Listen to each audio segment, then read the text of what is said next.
What's up, y'all? It's your boy DJ Fanatic at soundsforproducers.com. I've been waiting for this interview for a long time with a fellow producer I admire. He's doing his thing, man. He's very passionate about music, real cool guy. We actually have a bond that I haven't had with another producer that I know. This is the only, anyway, I DJ'd his wedding recently, which was dope. So, and I'm grateful to be a part of it and just kind of have my other side contribute to his music. So anyway, that's enough about me. Let's talk about Nick Neighbours. What's good, bro? How you doing, man? What's up, bro? Good. How are you, man? Good, good. Welcome to the platform, and happy Easter in this COVID era. A lot going on, right? We need some good news. We needed some good news. Maybe I should just say happy Easter and leave the whole COVID out, right? My bad, yo. That was just bad. All good, bro. But yeah, while we're on the topic, man, actually, let's start with background. You said you're from Boston? Yeah, from the suburbs of Boston, Middlesex County. Okay, and you ended up in the Washington, D.C. area probably during college, probably, right? Yes, sir. Yep. Went to American University. Yeah. Shout out to American University. And that's funny because I'm American University alumni as well. That's right. Yeah. And my last video I did, I also went to Hampton University, and I transferred to AU. Okay. So, but yeah, we have another bond. That's crazy. I totally forgot about that. And what degree did you shoot for, bro?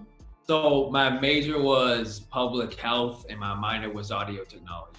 Oh, okay. A little bit of both. Yeah. And so I'm guessing in your professional career, like your day job, you ended up going with the public health. Yeah. I work at a hospital in the DC area and coordinating a residency program. So training for surgeons. That's what I do as my day job. Training for surgeons. Yeah. Wow. So you train surgeons? I'm not the one teaching them how to cut people open. That's not me. Oh, okay. I'm the one. That'd be crazy. But I'm the one that does all like the back end stuff, the administrative, the business side of it, just like making sure everything is in accordance with regulations, all that back end stuff. Oh, okay. That's why me and my team, we administer the program and the other surgeons teach. Yeah. Gotcha. Yeah, I was gonna ask, man. Can I borrow some ad money? I'm running ads right now. I need some ad money.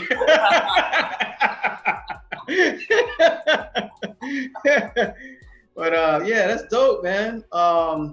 So, and you have the audio technology minor. I don't think they had that when I was there, because I got a degree in audio production. I don't remember audio technology, but it might have been there. Yeah, I think it might have been a newer joint. Yeah. Yeah. So, okay. So background. So what made you want to start as a producer? Was it during college or was it like before that? Because I know you've been into music like forever, right? Yeah. So I'm actually gonna pull out a little photo from the studio.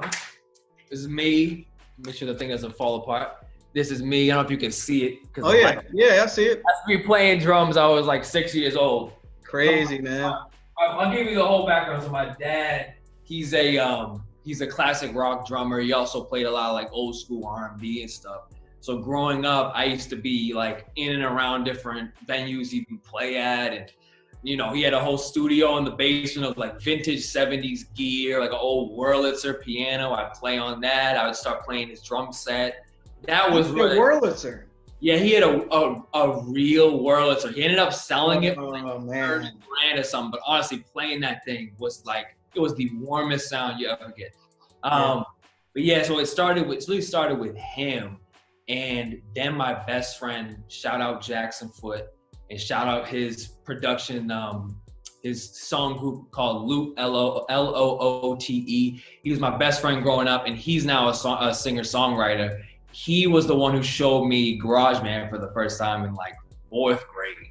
So when he 4th grade? Yeah, so when he showed me that, I was like, dude, what is this? But every time I go to his house, all I would do is just pull up these drum kits and play on his little MIDI keyboard and like 808 stuff like that. And shoot, from there, made my own beat when I was like, back in 2007 was my first beat. And since then, I just kept going, man. Yeah, that's what's up, man. I didn't know GarageBand been around that long. Yeah. It's been around for a minute, yeah. Because I remember Apple didn't even have that program pre-installed. I remember the days when that wasn't even in a laptop yet, you know? And all of a sudden, I was like, what is this GarageBand? Because I bought a new MacBook. That's what it was. That's why. Okay. Yeah, my dad bought me the Mac Mini. I don't know if you remember the Mac Mini. Yeah, I remember that. My dad got me that one because he's the man with vision. He knew like that I liked synthesizers and stuff like that too. So he got me that Mac Mini with GarageBand, and I just took off from there. Till 3 a.m. I'd be making beats. That was the start of it all. Yeah, man. Okay, yeah, that's awesome, man. So you had basically your dad was an influence to you as a musician. So that kind of already was embedded in you, and it's crazy because I hear that a lot with other producers. Like their parents influenced them to be a creative in the music era, you know what I mean? So, and a drummer, I know you were making mad noise with your drums. They didn't have those quiet practice things, You were just like, bah, bah, Like, yo, what is the noise going on in that house?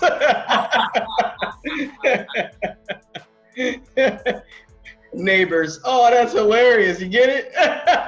Drums. And the neighbors were like, yo, what's going on? My bad, viewers. Y'all don't know. My bad. Nick, what's your producer name, man? So they know. Oh, yeah. It's my actual government name, Nick Neighbours. And last name is spelled, like next door neighbor, except there's a U after the O. So Neighbours. See, now y'all get the joke. The Neighbours drum set, all right? And just for that, make sure you click the sub button, click the bell as well so you're alerted to new videos, and give it a thumbs up. So just because you laughed at that joke. So I just thought I'd plug that. Because that was just perfect, man. That was all right, my bad. Okay, so you basically did your mom play music at all, or? Nah, so how they ended up meeting when they were like back in the day, my dad, she used to always go to concerts and stuff. She was kind of like a hippie. So she would go to like, my parents are a little older, so they used to go to like Woodstock and stuff like that. But she met my dad. My dad was playing on the drums. That's not when they initially met, but at one point, he would be playing on the drums, she would dance. So she was always the dancer in the house, and my dad was like the guy playing the music. So that's kind of how they really connected. And my mom is in love with music, even though she doesn't play or sing. She loves it so much. So always been a thing in my household, blasting music all the time, every weekend, always. Yeah, man. And I'm sure music was huge in Boston, right? Absolutely, bro. Absolutely. And what was there a specific band your pops played in? Your dad? So yeah, growing up, his band was the Party Band. That was the name of their band. Okay. Party Band. They used to play a lot of different places. Yeah, it was so great. And it was like a local band that did. Yeah, it was like a local band. Yeah, exactly. It was a local band. Yeah. Cool, man. Yeah, I mean, and you're a musician because you play drums. Was there any other instruments that you tried to, take a stab at? Yeah, man. Actually, it was my keyboard teacher. So I started learning some piano. And actually, he was the first person who really showed me music production. Because I'll say I produced it, but he was really the one pulling the strings. We were on like Reason 4, I think. And he showed me just how to do some things. And that really made me very interested in like electronic music in particular. Just like how you could just choose any sound and just color the canvas, whatever you wanted. Like that really got me excited. So I did take some piano lessons back when I was younger too. Dope. So how many years would you say with the keys? With the key, oh, it was only a couple years, honestly. Yeah, a couple years formal, and then I got some help from my friend who was a classically trained pianist as well. That helps a lot. Yeah. Yeah, man. Yeah. Yeah. I mean, learning keys is just you're working a different side of your brain, you know? Yeah. And I mean, in the beginning, it can be very frustrating because you're trying to make your so awkward. Right. It's muscle memory. You're like trying to play these weird ass chords, like augmented 13th, and yeah. Because I took piano lessons. I had classically trained piano instructor for like 3 years, and it was stressful because I had recitals, so I had to play these, Beethoven, whatever, in front of everybody. My damn hands are shaking. I'm getting nervous just thinking about it. Oh man.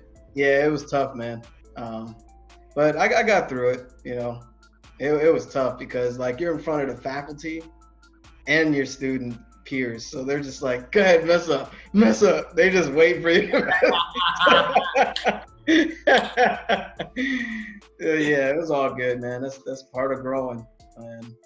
But I wish I carried more of that to this day. I mean, I would love to do piano right now because, I mean, it's a matter of time, because you got to have time to learn it, then time to keep other things going. Yeah, right.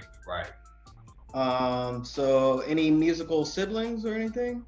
My brother used to play a whole bunch of instruments. He used to play guitar for a while and drums as well. Okay. Now he's like, he's kind of like a music critic. Like he always has, like he listens to music very seriously and always has all these like really, he could work for Pitchfork, man. I swear, bro. Yeah. That's kind of where he puts his musical energy into, just like deconstructing and like, music. So he's always listening to my stuff and telling me stuff, and always a part of what I do too. That. I mean, that's always good. Like, it's funny because you have almost the whole circle of music. If you think about it, your dad's the musician, your mom was the fan, the music enjoyer, if you will, and your brother, he is the critic almost. The listener that wants to express himself verbally about every project, and you are a producer. That's crazy, man. That's so awesome, bro. I've never thought it like that. That's awesome, man.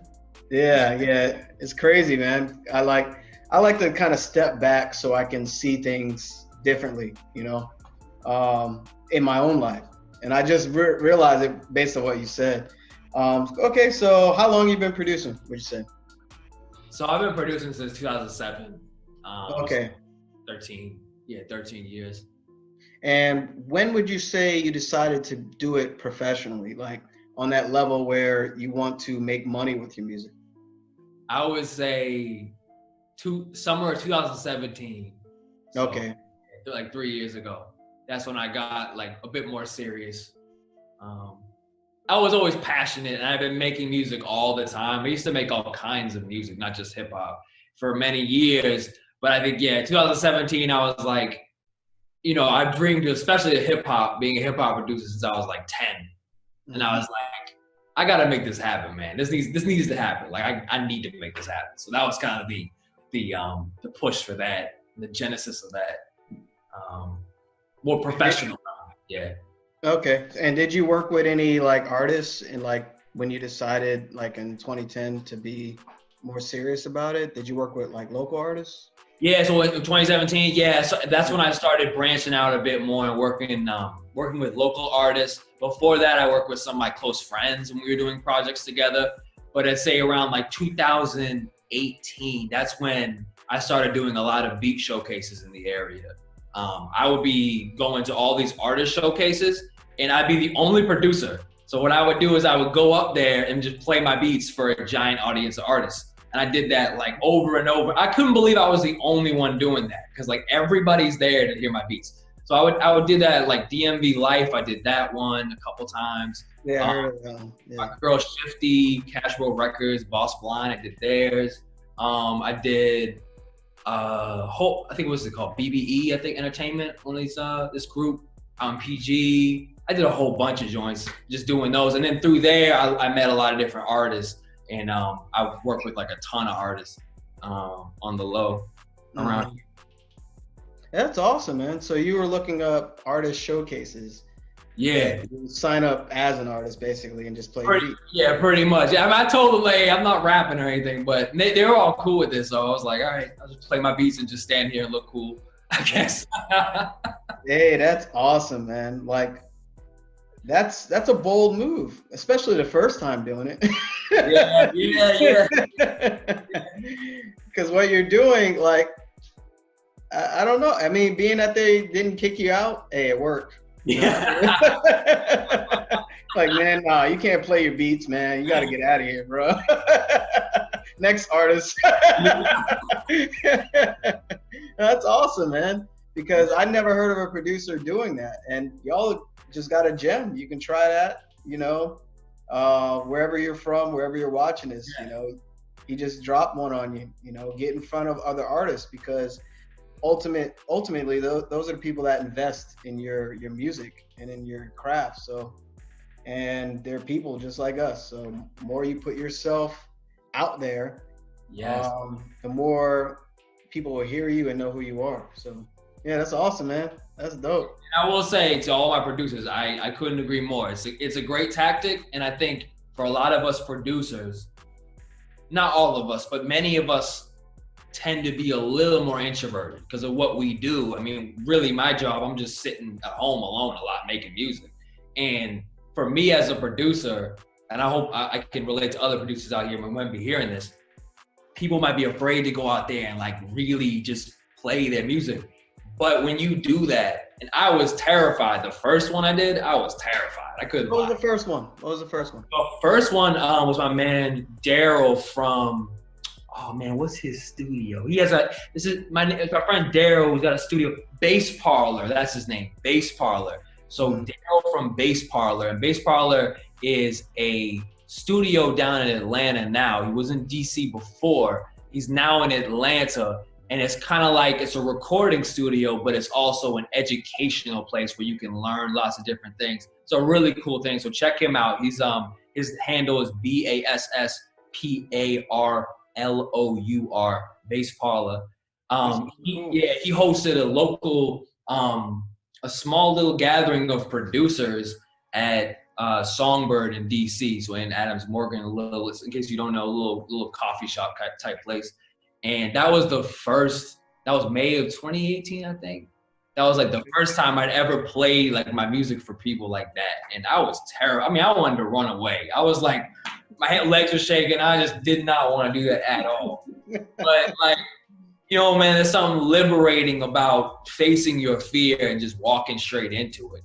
And in my opinion, like, you know, I knew to be successful, or at least, you know, be comfortable in this industry, you have to be comfortable with discomfort. You know, that's something that I definitely learned, like, hey man, I gotta just throw myself out there. And that goes to the internet too. I'm just gonna throw myself, and luckily I've been blessed. So I really encourage any other producer who may feel the same way. I understand, but you know, you gotta think a little bit beyond just like the day to day, and just push yourself a little harder, and you will be blessed. You will be blessed for that. Definitely appreciate that, man, because I was going to get into that. I was going to ask you about, you know, stepping out of your comfort zone, but you pretty much laid it out for me, man. Interview over. Nah, just playing, man. It's funny you bring up Adams Morgan. I used to DJ there for over 10 years in that area. Oh, so I know about Songbird. Yeah, I think I DJed there too a long time ago. But just to touch on what you were mentioning, like, how important is it? I don't know if you remember, a couple of y'all know that I'm a BeatStars ambassador, and I mentioned what the acronym for FEAR is. Do you remember me saying that during the? I remember like that being such a pivotal moment, and I wrote it down on my phone, bro. But I don't remember off the top of my head. But yeah, please bless us with that again. That was great, bro. The acronym, I'm sure some of y'all heard it before, but FEAR, F is for false, E is for false events appearing real. So basically, it's an acronym for whatever events that give you fear or an experience, it appears real. Appear is the key word because it's misleading. Like whatever is in front of you that seems like it's an obstacle where you're afraid to move forward, like your first, beat showcase, you were afraid. You wanted to leave. You wanted to get away. And what you're doing is combating your old self into your new self. And that's what appearance is. So false events appearing real. And fear is definitely always fake. It's just something you make on an individual basis is real. So being that he kept doing more and more beat showcases and stepping out of his comfort zone, he realized all those fears were fake. They were make-believe. They were all manifested in his mental state. And I can't stress enough the importance of conquering your fear as a producer. So if you're in the studio, you're afraid to get on this camera, you're afraid to put your music out because you think somebody will steal it or somebody will hate it, you're afraid to do posts on IG, or you're afraid to post your stuff on YouTube. If you're afraid to even start producing, let that go, because there's a lot of people doing it. A lot of people that don't have any fear at this point because they're at a different level.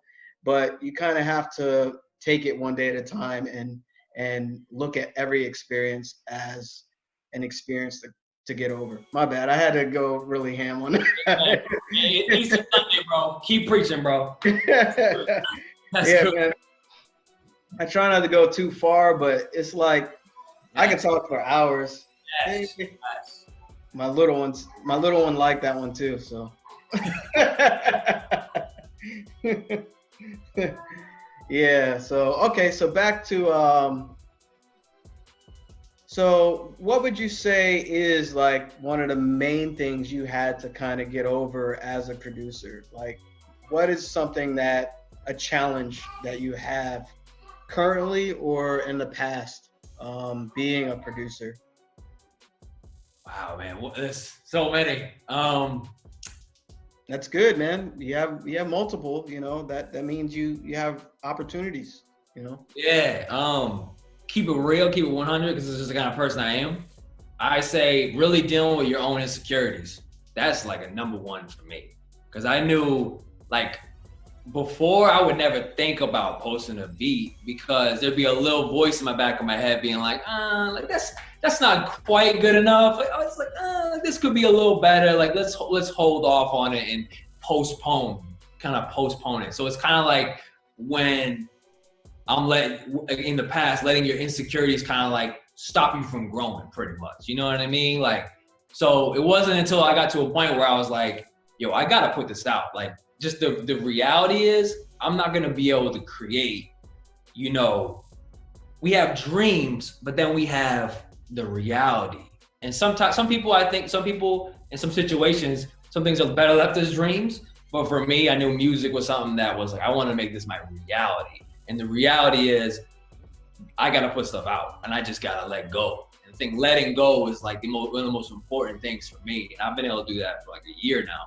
Just let go and just release stuff and just not overthink it, man. Just be like, like this is what I got. Like, this is what I was feeling that moment of time. Don't put too much pressure on each individual beat. Just know that like, you got to start your story. You can't keep getting in the way and blocking yourself because it's not perfect. And that's something that I've felt like for me and any other producer who may be like more of a perfectionist, like that's something that is beautiful and keep that because you make dope stuff probably because of that. But there's a limit with that. Like, no, all right, I gotta put it out because otherwise no one's gonna hear it. Plain and simple. So that's something I definitely had to get over. And I'm still going through that. Just like to be, Yeah, it's like a work in progress. Yeah. All works in progress. That's the symptom of analysis paralysis. I like that. Yeah, exactly. Analysis paralysis. Yep. Yeah. And most producers that watch this channel and that see this on IG as well and the Facebook page, we're all perfectionists in a way. Absolutely. We're artists in a way. We create art with music, so we want it to sound magnificent. Exactly. But you can spend a whole year making one beat and never release it. Yes. So that's when you have the creative side battling your business side, because you ultimately want people to hear it, rappers to be on it, artists to sing on it, whatever, and make money from it. So you have these two different brains, and a lot of producers get caught in the creative side. Yeah, for sure, man, for sure. Yeah. So yeah, we touched on a lot. There's something else I was gonna ask you, because you got me thinking about okay, so creative, what DAW do you use? So I use Logic. Yeah. Okay. A little Pro Tools, but really just Logic now. Okay, bet. You use Pro Tools too? I used to, like, back at AU, because a lot of my like mixing classes, that was kind of what we did. And I used to produce like house music and progressive house music, electronic music. And I used to do that on Pro Tools. I don't really know why, but I just kind of liked it on there. But now that I'm just doing hip hop, that's it. I'm just doing Logic, that's it. Gotcha. Yeah, I remember those Pro Tools classes at AU. I had the old M-Box. I don't know if you remember that.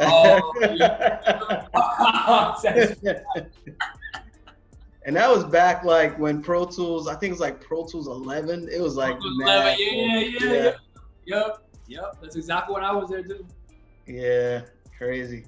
And Pro Tools was expensive, very expensive. Yep. So you had, So what made you change from doing like progressive house to hip hop? So I started making hip hop. Like when I first started, and I'll point him out right here, as Jay Dilla. That was my first like influence that really stuck with me. So when I first started out, I was trying to basically be him. And so I made kind of like more jazz influence type, like old school, like 90s boom bap type stuff. I've always just been like a very curious person in general, but especially with music. Like I listen to every kind of music, even stuff I hate, I listen to on purpose. So like. And why do you do that? Huh? And why do you do that?